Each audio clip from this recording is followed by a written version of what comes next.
আসন্ন পবিত্র ঈদুল ফিতরে ঘরমুখ মানুষের নির্বিঘ্নে বাড়ি ফেরা নিশ্চিত করতে ট্রেন ও দূরপাল্লার বাসের অগ্রিম টিকিট বিক্রি শুরু হয়েছে। তবে চাহিদা মতো যাত্রী না থাকায় চরম হতাশায় লঞ্চ ব্যবসায়ীরা। এখনও শুরু হয়নি অগ্রিম টিকিট বিক্রিও। বিআইডব্লিউটিএ জানান, পদ্মা সেতু হওয়ার কারণে কমেছে লঞ্চ যাত্রী। গত মঙ্গলবার ৩ মার্চ থেকে শুরু হয় ট্রেন ও বাসের অগ্রিম টিকিট বিক্রি। ঈদ যাত্রায় বাস কাউন্টারে টিকিট কাটতে যাত্রীদের ভিড়।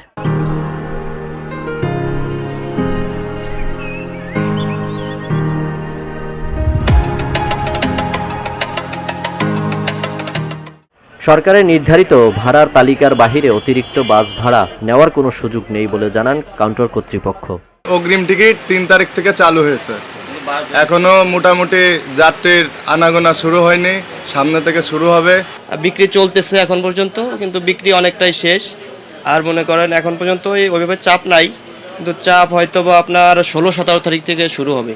এদিকে লঞ্চের অগ্রিম টিকিট বিক্রির বিষয়ে এখনও কোনো সিদ্ধান্ত হয়নি। নৌপথে চাহিদা মতো যাত্রী না থাকায় হতাশায় দিন কাটছে লঞ্চ ব্যবসায়ীদের। এখন বর্তমান অবস্থা খুবই খারাপ। 20-25 রোজা ছাড়া কোনো আমাদের যাত্রী হবে না।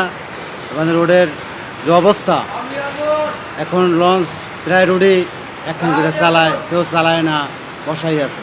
প্রতি বছরই চিন্তা করি যে রমজান মাসে যাত্রী কম হবে, কিন্তু এবারের মধ্যে এত কম হবে এটা আমরা কখনো কল্পনা করি নাই। অন্য বারের সাথে এবারে একেবারেই কম যাত্রী, যেটা মানে না বললেই নয়। ঢাকা নৌবন্দরের যুগ্ম পরিচালক মোবারক হোসেন বলেন, ঈদ যাত্রায় লঞ্চে বাড়তি ভাড়া আদায়ের কোনো সুযোগ নেই। অভিযোগ পেলে নেওয়া হবে কঠোর ব্যবস্থা। বাড়তি ভাড়া নেওয়ার কোনো সুযোগ নেই, কারণ এখানে মানুষের একটা ভুল ধারণা যে আমরা অনেক সময় শুনি যে বাড়তি ভাড়া নেবে।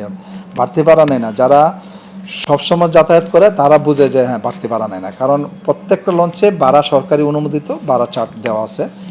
সুমুখ্যভাবে আপনি লঞ্চে ঢুকতেই দেখবেন যে ভাড়ার একটা চার্ট দেওয়া আছে, এবং এটা বাধ্যতামূলক দিতেই হবে। নয়তো আমরা মোবাইল কোডের মাধ্যমে অনেক জরিমানা করে 100% আমরা কনফার্ম করছি যে ভাড়ার চার্ট দেওয়া আছে। এখন যে জিনিসটা হয়েছে যে এই অফ টাইমে যাত্রী কম হওয়াতে প্রতিযোগিতামূলকভাবে মালিকরা ভাড়া কম নেয়, মানে সরকারি রেটের চেয়ে ভাড়া কম নেয়, কিন্তু ঈদের সময় এই ভাড়াটা তারা সরকারি রেট অনুযায়ী নেন, তার চেয়েও কম নেয়। এই জন্য বলে কিছু পার্থক্য হয় যে ভাড়া বেশি নেয়, আসলে ভাড়া বেশি না, কোনো সুযোগ নেই। যাত্রীদের ব্যাগ ও জিনিসপত্রে হয়রানি এবং ঘাটে চাঁদাবাজি এসব বন্ধে নৌবন্দরগুলোতে নেওয়া হচ্ছে যুগোপযোগী পদক্ষেপ বলেও জানান তিনি। আল আমিন তাওহিদ, ভিওডি বাংলা, ঢাকা।